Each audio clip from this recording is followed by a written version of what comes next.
Okay, back with more Fear and Loathing on the Campaign Trail. 1972, we're going to be covering in this segment that very short chapter called Dark Interlude through August. So, step right back and hear a tale. Okay, excuse me, I still have a cough. So where we left off is the Democrat convention had finished, and Hunter, our author, is preparing to, as he said, return to Miami for the ordeal of the Republican convention in August. So the conventions were both being held in Miami.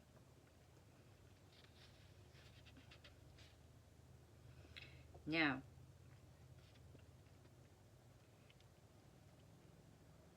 I think I didn't mention this last chapter, and I don't really understand how it worked then. McGovern chose as his running mate a man by the name of Senator Thomas Eagleton.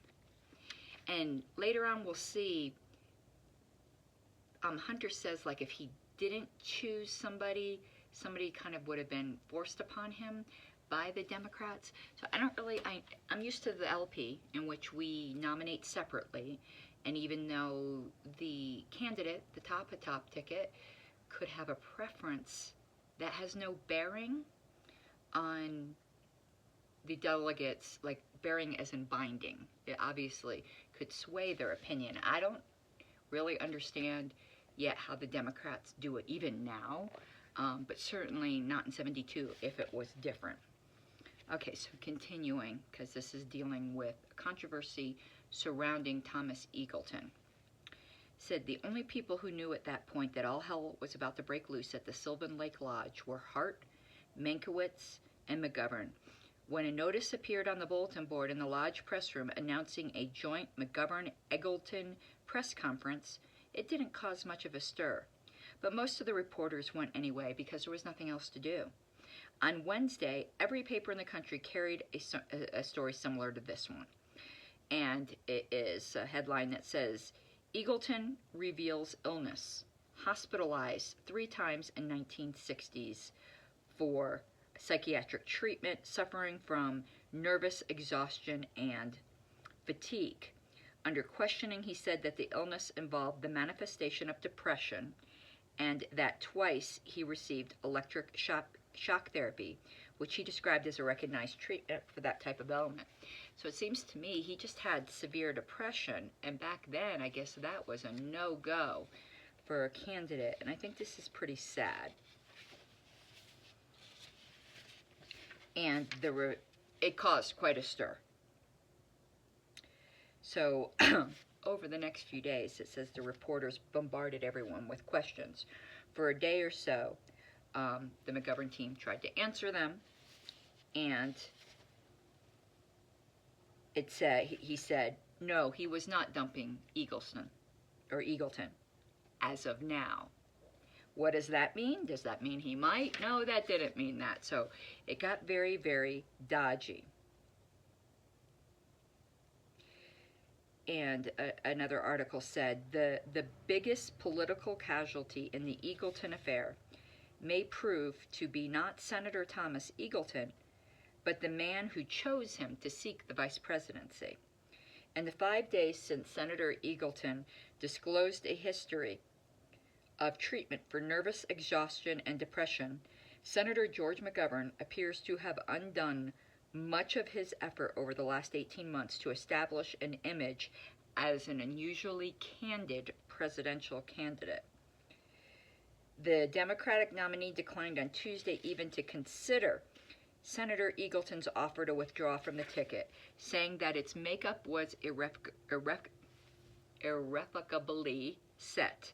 3 days later, however, McGovern began orchestrating an attempt to persuade Eagleton to withdraw. So, even to his own staff, he appeared to be saying one thing and doing another. And what made that very damaging is that's the exact charge he was leveling against President Nixon. But it all seemed to illustrate, as have other events since Mr. McGovern won the Democratic nomination, that he is, after all, a politician.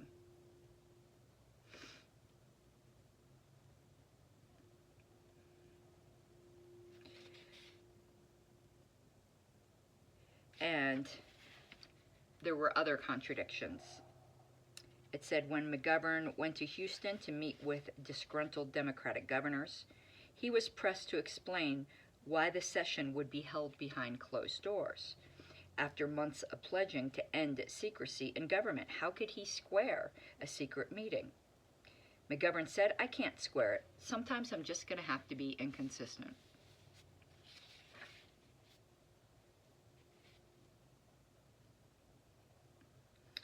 And then McGovern went on to explain that a decision would have to be made, and it would mostly be up to Eagleton to withdraw if he realized that public opinion was against him.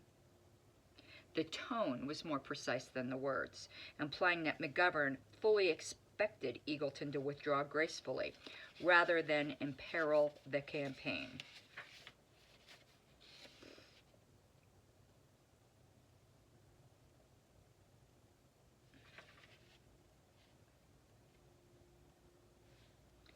And then here's some political, just dirty trickery that was noted. It says the reason Nixon put Agnew and the Goldwater freaks in charge of the party this year is that he knows they can't win in 1976, but it was a good short-term trade. They have to stay with him this year, which will be worth a point or two in November. And that's important to Nixon because Nixon thinks it's going to be close. Fuck the polls. They always follow reality rather than predicting it, which is something we kind of learned, didn't we? But the real reason he turned over the party to the Agnew-Goldwater wing is that he knows most of the old-line Democrats who just got stomped by McGovern for the nomination wouldn't mind seeing George get taken out in 72 if they know they can get back in the saddle if they're willing to wait 4 years. It says the thing you want to understand is that Nixon has such a fine understanding of the way politicians think that he knew people like Daley and Meany and Ted Kennedy would go along with him because it's in their interest now to have Nixon get his second term in exchange for a guaranteed Democratic victory in 1976.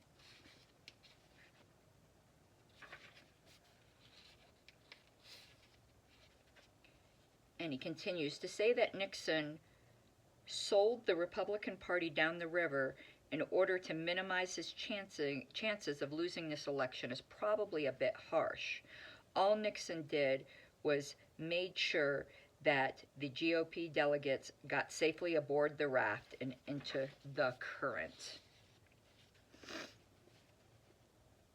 It says Nixon returned from Miami with a commanding 60-30 lead over McGovern in the public opinion polls, but roughly half of that margin would disappear overnight if McGovern could somehow get the support of the old guard Democrats. It says in parentheses, the Jewish vote, the Humphrey vote, the AFL-CIO unions still loyal to Meany, who lost to McGovern in the primaries and now are refusing to support him.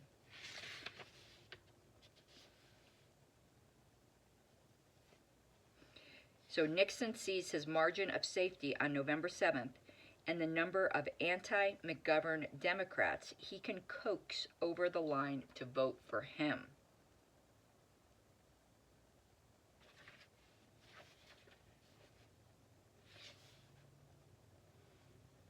It says compared to the Democratic convention 5 weeks earlier, the Nixon celebration was an ugly, low-level trip that hovered somewhere in that grim indefinable limbo between dullness and obscenity, like a bad pornographic film that you want to walk out on, but sit through anyway, and then leave the theater feeling depressed and vaguely embarrassed with yourself for ever having taken part in it, even as a spectator.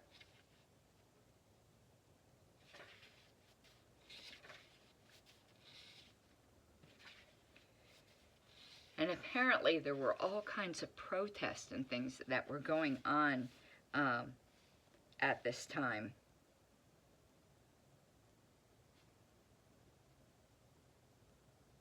So he gives this recollection that I'm going to read in full. And he compares the Goldwater Convention in '64 to this convention. But he said, when poor Barry unloaded that fateful line about extremism in the defense of liberty is no vice, I was on the floor of the Cow Palace when he laid that one on the crowd. And I remember feeling genuinely frightened at the violent reaction it provoked. See, I would have thought that would have been somewhat exciting. I totally resonate with that line, as I suspect most of you do. The Goldwater delegates went completely amok for 15 or 20 minutes. He hadn't even finished the sentence before they were on their feet, cheering wildly. I was like a bunch of libertarians. Then, as the human thunder kept building, they mounted their metal chairs and began howling, shaking their fists at Hunkley and Brinkley up in the NBC booth.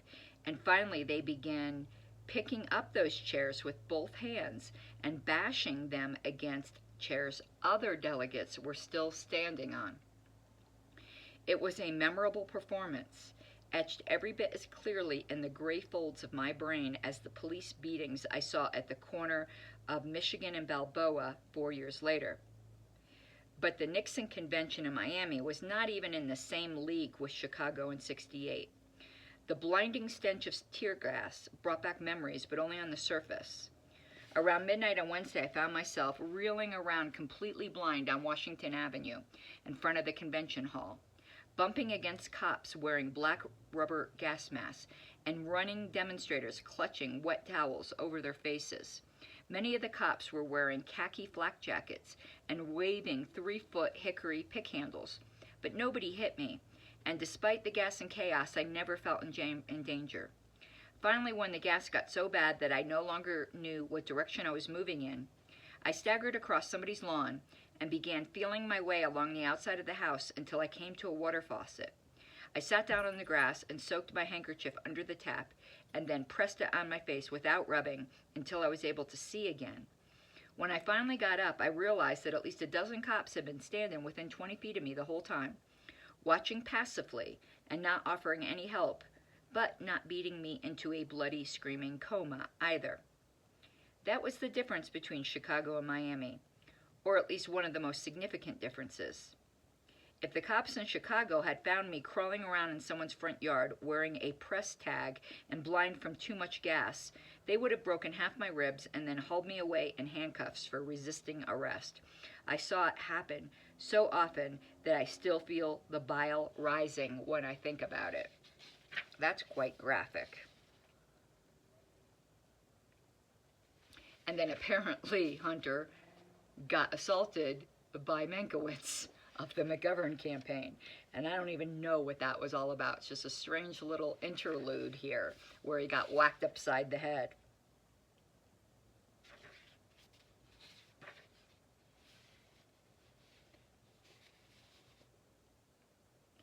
Now, he's going to go back in time a little bit, and he talks about before Eagleton was selected, how he was angrily brooding over the potential list, of which Eagleton was one of them.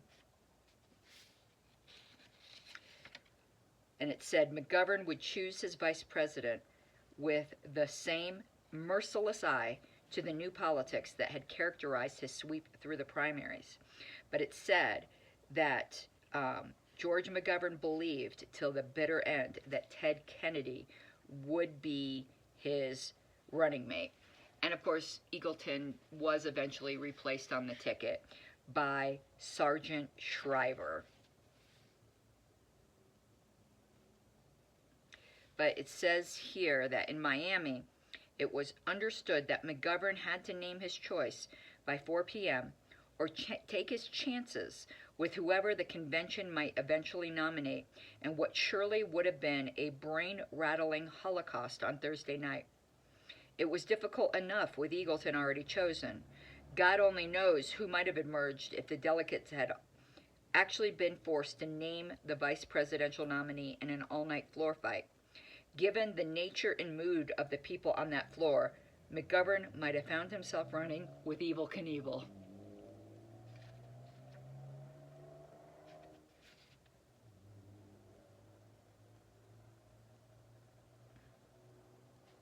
And it seems like Ted Kennedy did lead him on a bit.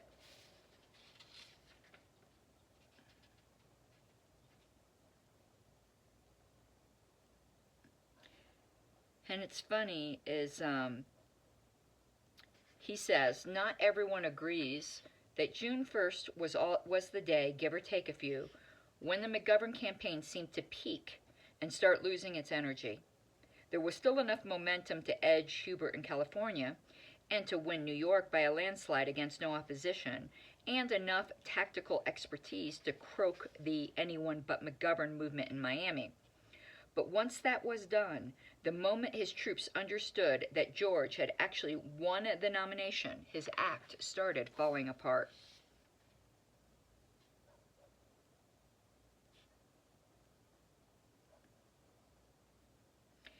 And he says about an agreement he had with Hart, who was McGovern's campaign manager, that Nixon was obviously vulnerable, and he was such a rotten campaigner that 4 years ago, Humphrey, even without the youth vote or the activist left, had gained something like 15 points on Nixon in 7 weeks and only lost by an eyelash. So this time around, with even a third of the 25 million potential new voters added to Hubert's 68 power base, anybody who could win the Democratic nomination was almost a cinch to win the presidency. But looking back, I can see a few flaws in this thinking. We should have known, for instance, that Nixon had been hoarding his best shots for the 72 stretch drive, the China-Russian trips, pulling the troops out of Vietnam, ramrodding the economy. But none of these things, no matter how successful, would change enough votes to offset the youth vote. The day after he won the nomination, McGovern could bank at least 5 million 18 to 20-year-olds votes and another 5 million by mid-November after massive campaign registration drives. It said these minor flaws didn't matter, but it was the big one, the Humphrey sidewinder, that blew half the spine out of McGovern's campaign strategy. The one thing that never occurred to Hart, Mankiewicz, or me was the ominous possibility that the Humphrey-Meany axis would refuse to close ranks behind McGovern once he had the nomination. It was almost inconceivable that they would be so bitter in defeat that they would tacitly deliver their own supporters to a conservative Republican incumbent, instead of at least trying to rally them behind the candidate of their own party. But this is what they've done, and in doing it, they have managed to crack the very foundations of what McGovern had naturally assumed would be the traditional hard core of his Democratic power base.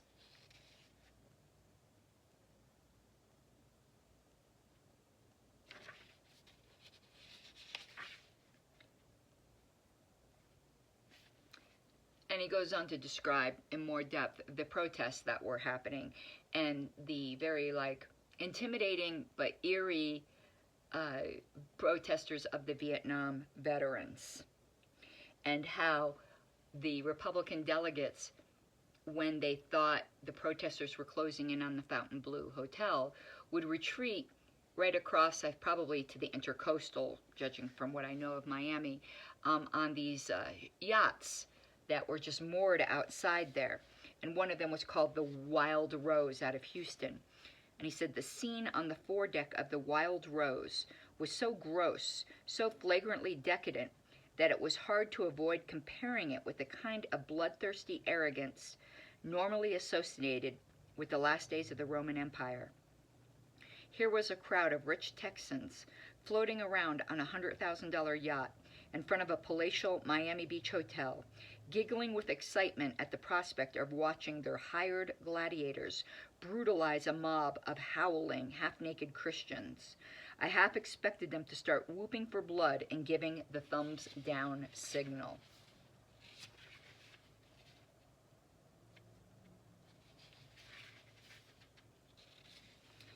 And then he describes, though, that when the Vietnam vets came out and they marched silently, how intimidated the police were by these protesters.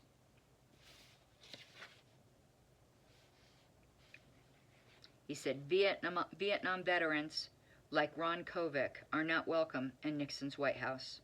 They tried to get in last year, but they could only get close enough to throw their war medals over the fence. That's pretty powerful. And says that was perhaps the most eloquent anti-war statement ever made in this country. And that silent march on the Fontainebleau on August 22nd had the same ugly sting to it. Okay, so that closes out August. And let's look ahead a little.